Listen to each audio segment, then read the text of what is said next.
Hello, and welcome back. Today, we're going to be covering the AR M16 series rifles, and to do that, we must first look at this, with this weird-looking polymer wood look to it. Now, this is an AR-10, the original style AR-10 from Eugene Stoner, and this is a 7.62 by 5.1mm battle rifle. And this is the slight precursor to the M16. So I've omitted the M4 just because this Mark 18 here is basically an M4. But this is kind of the evolution here. We went from the AR-10 to the M16 E1 and A1. And then, since it was early 60s, this was 64, 65. The Air Force was the first one to procure these as AR-15s, actually.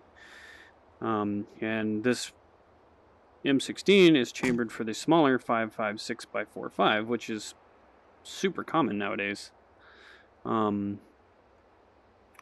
it was meant to allow an infantryman to carry more ammunition in a lighter package with less recoil. And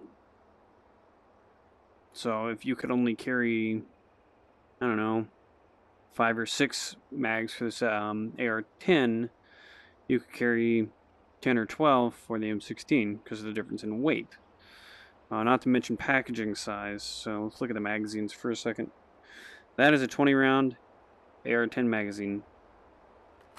That is a 20 round 5.56 magazine, much thinner, much smaller. You can see the rounds are much smaller as well.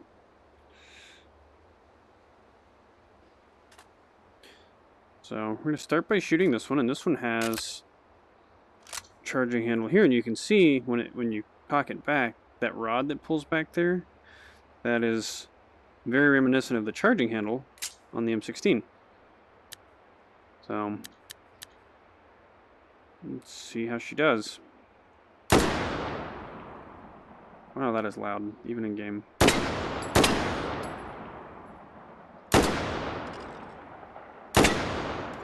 I'm gonna turn that down just a little bit. Have to start wearing hearing protection while I shoot in game. There we go.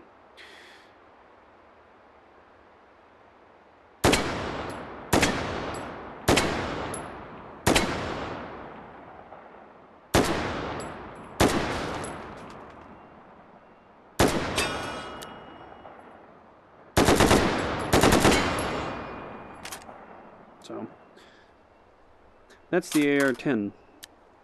See if I can send the bolt on. There we go. Close the charging or the dust cover. And then so we move on to the M16, which ended up getting adopted by everyone. Everyone in the U.S. military uses the M16. I believe the Navy was the last one to switch over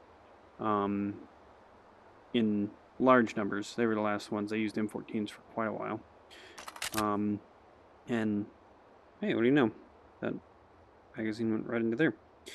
So this got rid of the carrying handle within the carrying handle charging handle and went to the charging handle like this. And you can see, pull it back. I think I can I lock the bolt pack?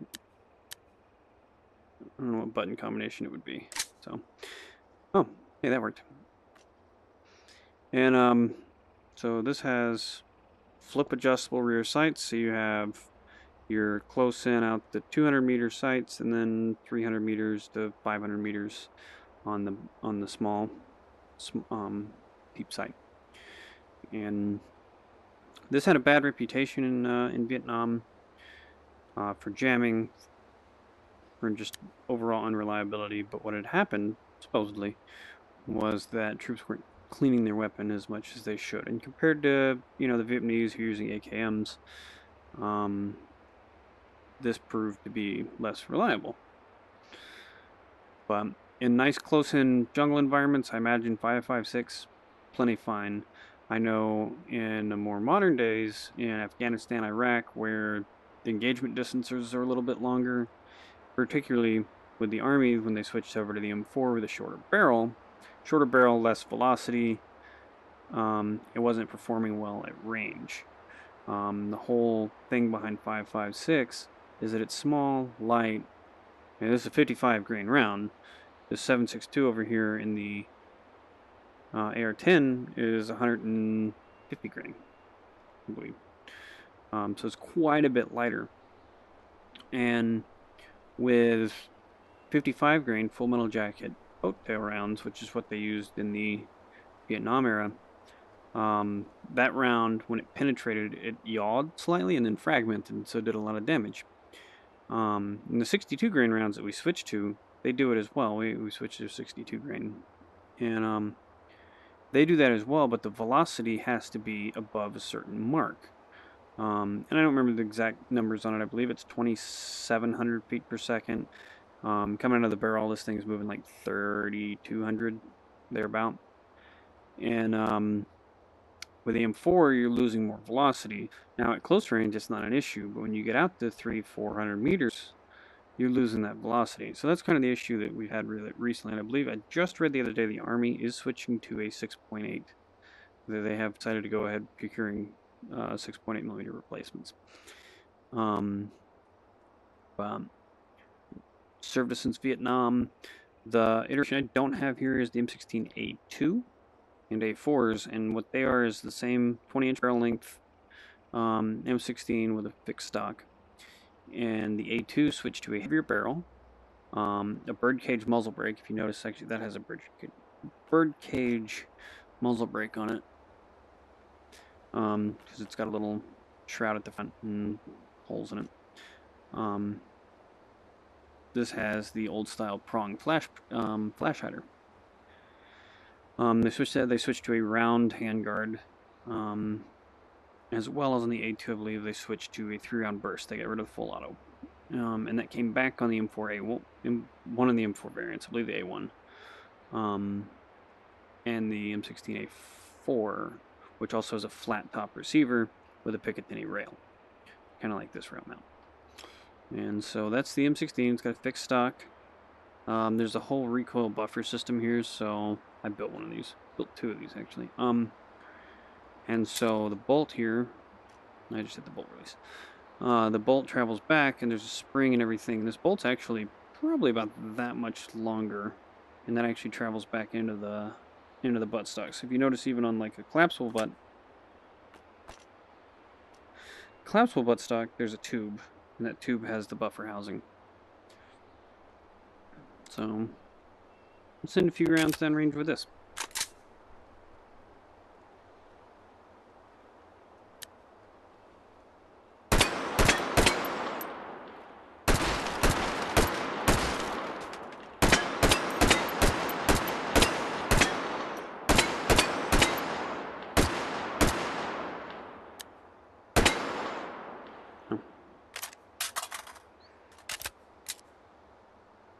And see, that's all you have to do when you load one of these, reload.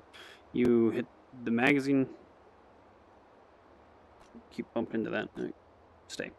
You hit the magazine release on this side. Magazine pops down. You hit that with your trigger finger, and then slap a magazine in, and then your bolt release is right here. So just snap that. Bolt slides forward. You're ready to rock.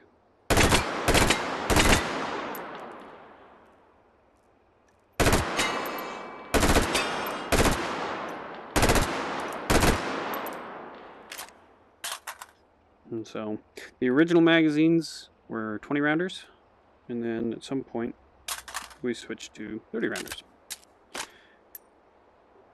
And I hit the bolt release and ejected a cartridge. Oops.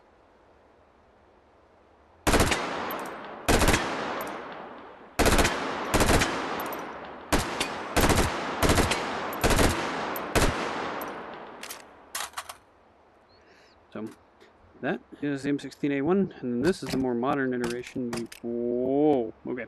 This is the more modern iteration, the Mark 18. And so we have a rail mounting system so that we can mount things all over it. If I wanted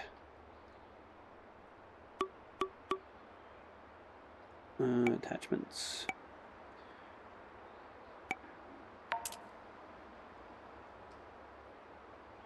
If I want to attach things to it, I just slap them on there and figure out how to turn it on. Now there's a flashlight.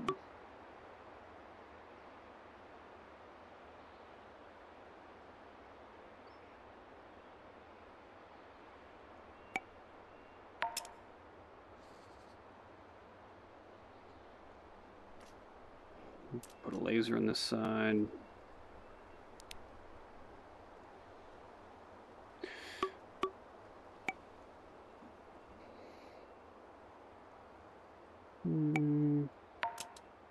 A full-size EOTech on here. Oh yeah, that's weird because nothing lines up. Oh, I guess because it's to the right. Okay, that makes sense.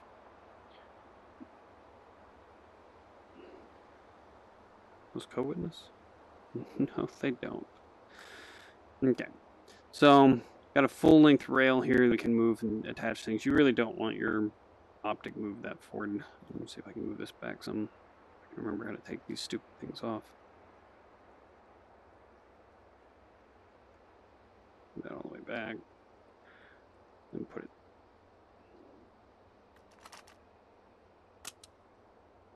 Do it this way. No, do it the other way. So let me do it the wrong way. Yeah. So put that down. Now move this back here. There we go. This EOTech seems really big. It's not really an EOTech, it's whatever the VF sites, whatever. But I don't know if I've ever seen one that large. Anyway, so you get the rail, you can put things on it.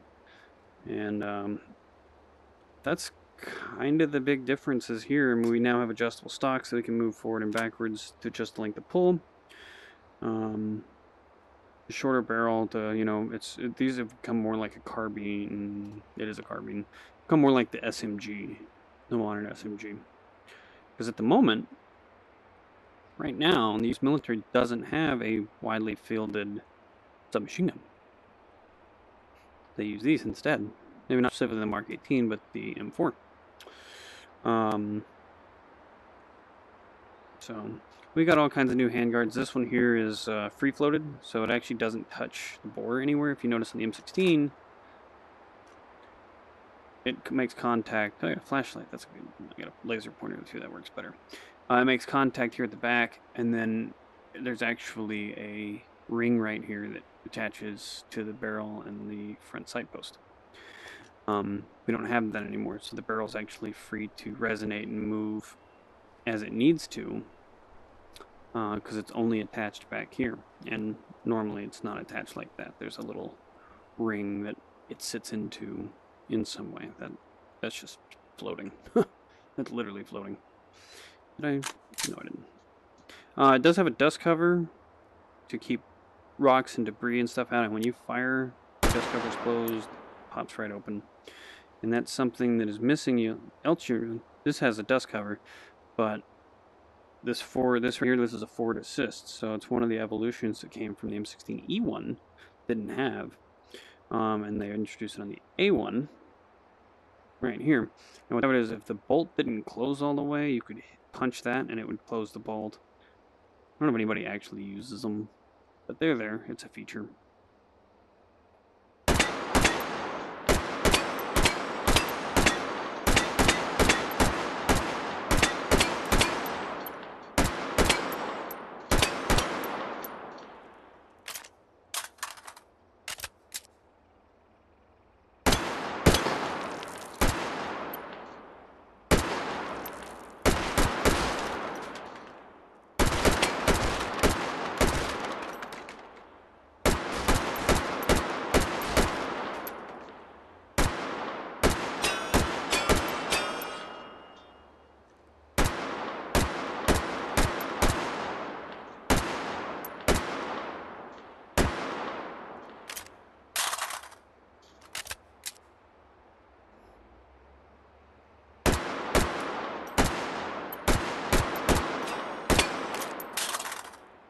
That's not what I meant to hit.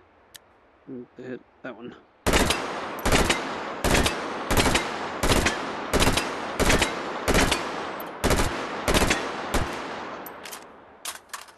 So, these are the most popular, not in full automatic. These are the most popular rifles in America at the moment. Fully automatic M16s, M4s that you would have been able to buy would have had to have been produced before 1986 because of the Firearm Owners Protection Act. They prohibited any making of new machine guns. You would have to apply for a $200 tax stamp to the ATF. They would have to do an extensive background check, approve you, and then you would have to drop probably at least between 10 and 20 grand on a full auto model. And that's probably one of the cheaper full autos out there. Like an original Thompson submachine gun in full auto is like $100K. So all your civilian M4 or all your civilian AR15s, Armalite rifle is what AR stands for, by the way. All your civilian legal AR15s are going to be semi-automatic.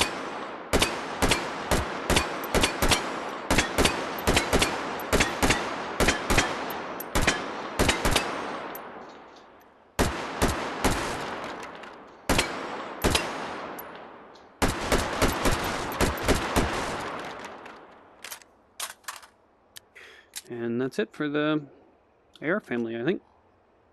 I hope you guys enjoyed watching this. I'm enjoying making these, so make sure you like and subscribe.